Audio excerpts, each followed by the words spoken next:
Hey traders, it's Stephen Brooks, and today we're going to be talking about this coronavirus and specifically its impact on the market this week. Now, I'm shooting this on a Sunday, but tomorrow, Monday, when the market opens, that will be January 27th. So what I want to do in this video is I want to talk about some of the things that went on last week and some of the things that are going to go on next week. And depending on the reactions that we get based off this virus, we'll have a good idea of what might happen this week. So the first thing that I want to make mention of, and something that I really don't talk about because quite frankly, it is pretty complicated.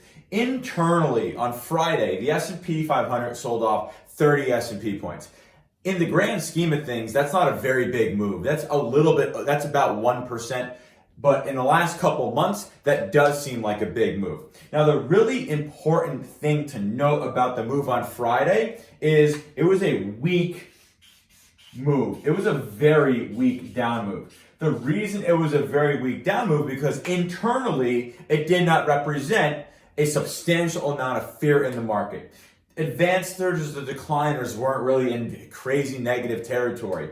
Down volume versus up volume was basically even for the day. And again, there was not a lot of volume on the downside. What looked like on Friday was more of a liquidation break from what happened in the previous weeks where people were, since the beginning of the year, have been buying at higher and higher prices. Thus, it seemed like just a liquidation break of what has already happened this year. And there are a ton of longs at substantially lower prices. So from internally, it didn't really look like there was a lot of weakness in the market because again, most of the longs are in at substantially lower prices. So there is no running for the fences, at least as it was on Friday.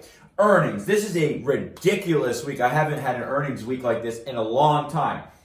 This week you have Apple, you have Tesla, you have Amazon, you have Microsoft, you have Boeing, you have a ton of the biggest, most popular, most market moving names reporting this week.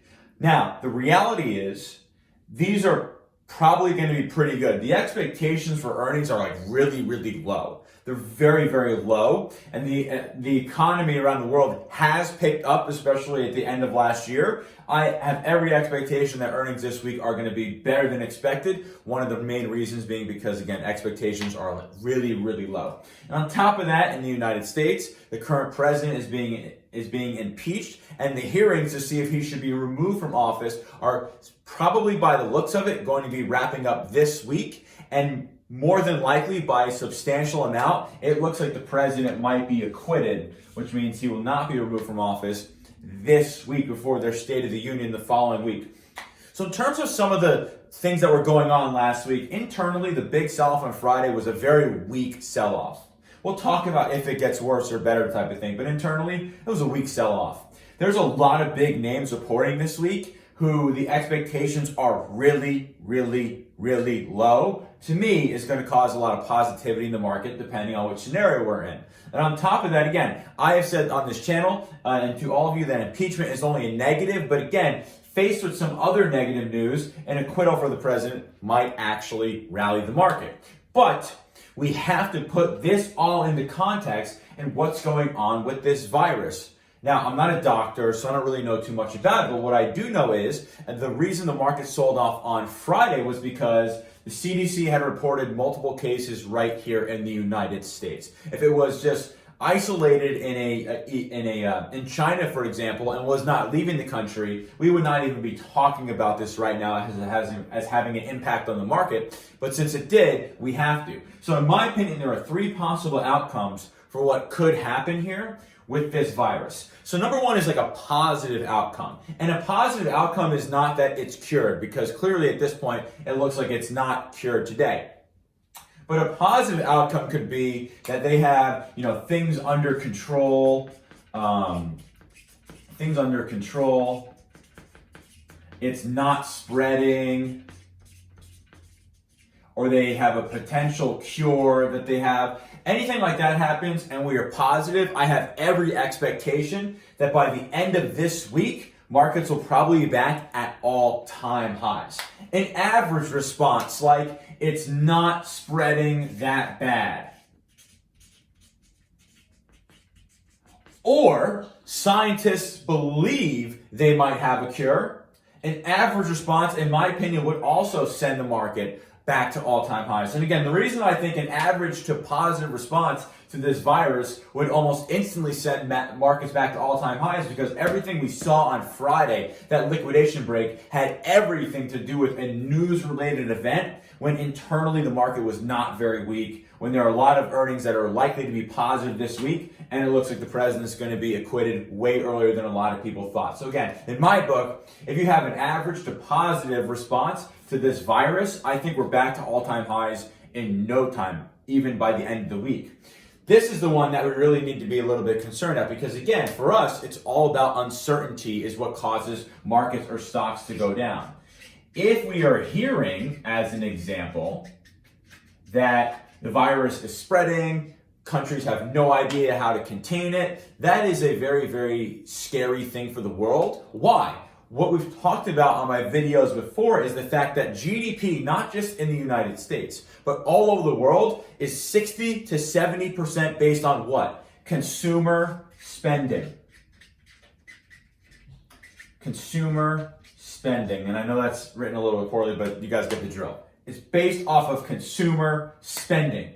When we hear that there is a big virus that is kind of going on all over the world that is potentially transferred from human to human just by breath, that is a very, very scary thing. Consumers will stop flying. Airline stocks will get nailed, right? They will stop traveling. Hotels will get absolutely nailed. They're going to go out to dinner less.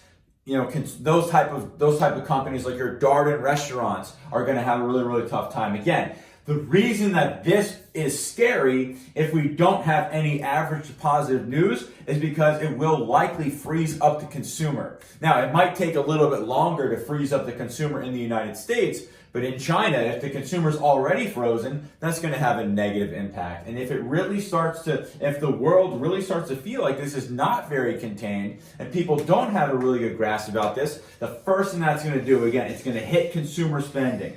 That's the worst thing that can happen, because again, if we talk about GDP, we talk about recession indicators, 60 to 70% of that is based on the consumer and how healthy or unhealthy they are. So this is really the big thing you want to look at. Although, again, there are a ton of positives. Internally, again, that sell-off on Friday was a weak sell-off.